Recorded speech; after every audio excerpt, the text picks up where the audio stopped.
ready to review all our books from January? Are you ready? You were a big help this month. Give me tons of cuddles while reading. You're appreciated, okay? Come curl up so we can get the show on the road. Come on. Yep, come on. That is what I'm talking about. What a good boy. Hello friends, and welcome back to another video. If this is your first video, welcome. Hi, how are you? If you've been here before, how's it hanging? I've missed you. Can't wait to deliver some more content for your viewing pleasure. So today we are doing our first wrap up for 2024. All the things I read in January. Fun, flirty, amazing January wrap up. At the end of this video, I might do something a touch different. Y'all can let me know if you like it or not, okay? I'm taking feedback as it is given, but I really wanted to include some favorites of mine from this month that could be book related, but they aren't book specifically, just favorites from the month. I thought that would be really fun, and I could put some memories in, and it's a little like snapshot from January. Let me know if you like that or not. I know it's not explicitly books, but it's enjoyable, right? So I'm gonna throw this bat for Darcy so he can, you know, get his miles in for the day. And we're gonna start talking about the books I read in January. We are kicking it off strong with Two Twisted Crowns. This one is by Rachel Gillig, and it is the second in the Shepherd King duology. So I've read both. I have full thoughts on all of it. I am doing a reading vlog, so if you want to hear like more details about how I feel about both books, that will be there. But for now, I'm gonna focus on Two Twisted Crowns, which I ended up giving a 4-star to. A little background on this duology before we get into it. If you don't know anything about it, I know it's quite popular, but this is a gothic fantasy romance. Our main girl has a monster sharing real estate in her brain, and to help cure the kingdom and herself, she has to find the 12 province cards. Obviously, we get a gang of side characters who are helping in that journey. I will say, what a strong cast of characters. I really liked all of them. I felt like I knew all of them fairly well, and that doesn't always happen. Like, I didn't feel like they were just supporting characters. They're very important to the story. It's a dub for me. Let's get into the details on book 2. I really loved this one. I definitely loved it more than the first. This book, obviously, I guess it makes sense because it's the second in the series, but it really brought the whole fairy tale together, gave you that ending that you want where it's tied up and you know all of the things. There were a few things that held it back from a 5-star from me. While I did love us getting some different perspectives and like I understood the necessity for those new perspectives, I missed our OG narrator a little bit, and I missed our OG couple. I felt like they didn't get enough screen time in the second book, and you kind of go into the second book wanting more of that. I'm a huge Elm fan, do not get me wrong. I just felt like we should have had just a bit more of our original couple to keep it feeling connected to the first book. And the end battle, I'm gonna call it, didn't entirely do it for me for some reason. I don't know why I was reading it. I just didn't feel like the climax of the story. I didn't feel it. So great, wonderful romantasy duology. Everything's there that you need. I love that it wasn't stretched into a whole series and it was a duology. But not quite a 5-star from me, but I did love it, and I know a lot of people have given it 5 stars, so I definitely think it's worth picking up. I enjoyed it. I would absolutely read more from her. Next, I read The Flat Share by Beth O'Leary. This is my second book by Beth O'Leary. I have also read The Switch. This one I ended up giving a 4-star to. It was such a strong book. I really enjoyed it. I ended up listening to it for the majority of it, and wow, what an audiobook. Literally, I'm in love with the man who voices Leon. His voice was so perfect for Leon's character. I know some people who physically read it had trouble with Leon's perspective and didn't love the writing style. Maybe listen to it. Maybe give it a listen, because I thought it was super strong. This book really feels like a wholesome rom-com, but with depth and realistic characters. In this book, we have Leon, who works nights, who wants to rent out his flat to someone for during the daytime, and they split hours there. They each have 12 hours in the flat, so they never see each other, and they leave each other notes. For a part of the book, it's definitely slow burn, but I really liked that. I liked them going from strangers to friends to lovers. It is just such a perfect slice of life type of read. It feels like such a quiet romance in such a real way. I loved it. I love her work. I feel like she has fantastic characters, and I can't wait to dive deeper into her backlist. Next, I read Killjoy by Holly Jackson. This one is a prequel to A Good Girl's Guide to Murder, so it's like 0.5 in the series. This is a YA mystery series.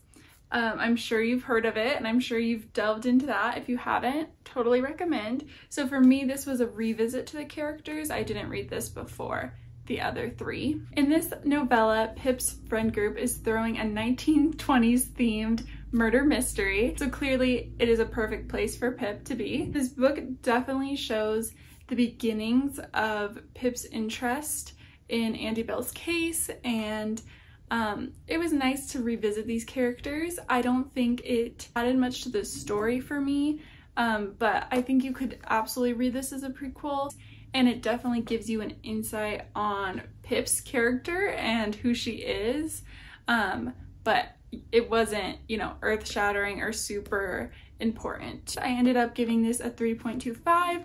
I enjoyed it just fine. It just wasn't, you know, like I said, it just wasn't anything groundbreaking for me. Next, I read another novella. It was a month of novellas.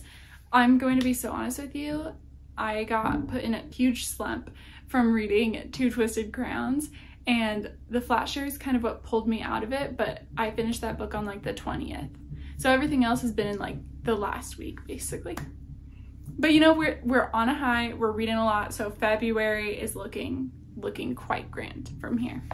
Anyways, next I read Veronica Ruiz Breaks the Bank. It's a 3.5 installment, I think, in the Finley Donovan series. It's a little novella about Finley's partner in crime, truly, throughout the other novels. And it's a bit of an insight into what happened to Vero before she started working for Finley. I ended up giving this one a 2.75. It just really didn't do much for me. I didn't feel more connected to Vero's character through reading this. I don't think it did her much justice. It kind of just felt like a throwaway, right? It was only 100 pages. I don't know, you guys. I have a hard time with novellas. I don't know if I'm too harsh on them or I expect too much of them.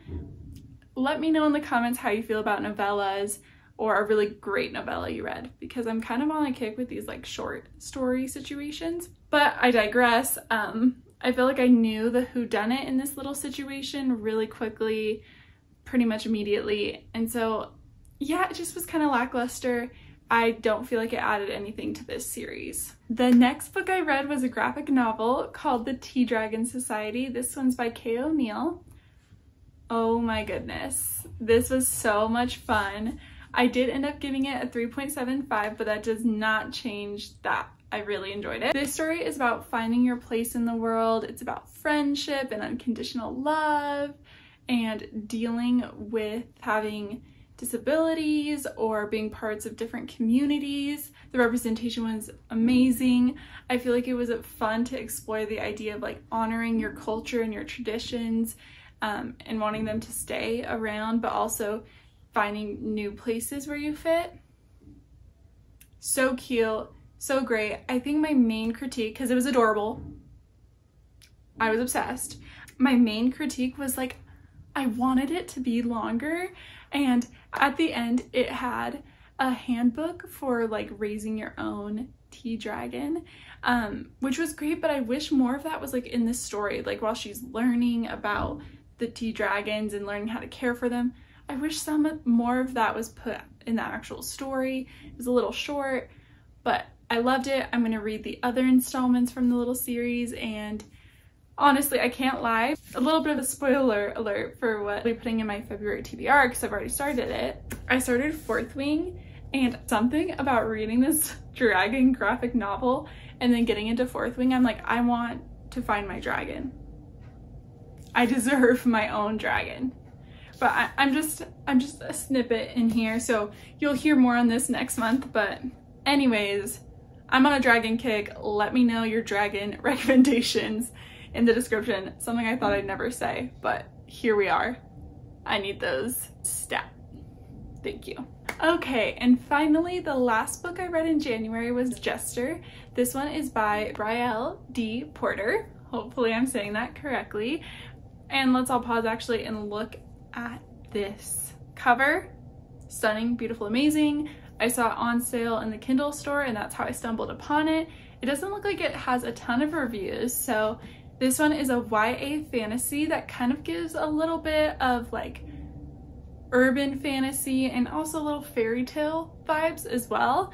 It's got a lot going on. Our girl, she goes by the name Mirage, which I kind of thought was sick, is one of the most popular magicians in Oasis, which is basically like Las Vegas, and she is competing to become the Queen's Jester.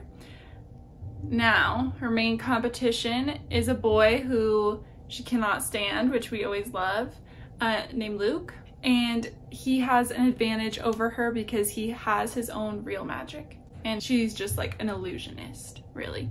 So that's kind of the setup of the story. I will say I ended up giving this one 3 stars. I think the hard thing here is it's an incredible idea, and I did like our characters for the most part, and I found it interesting, and obviously like I read it all. I was definitely vibing with it.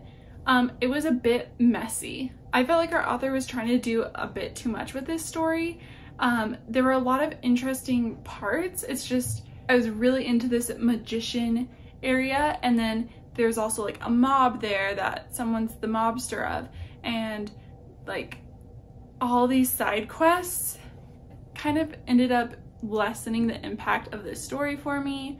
I think it is a debut novel. I think she is someone to watch for. She has great ideas.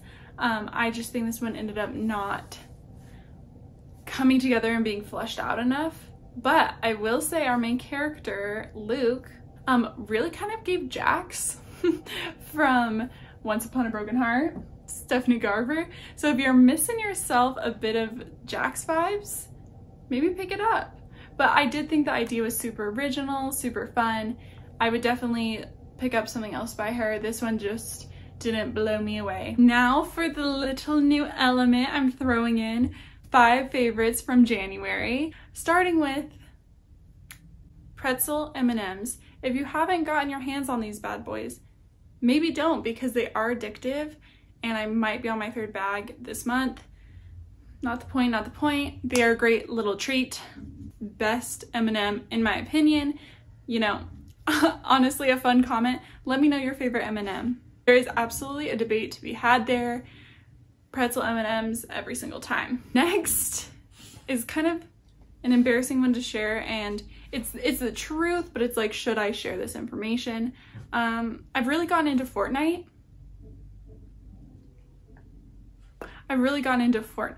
So, yeah, I've been playing a lot of that with the boys, you know, jumping on comms. What can you do? I do need hobbies, and I need to get out in the real world more, but dang, is it fun? Is it a good time? Wow.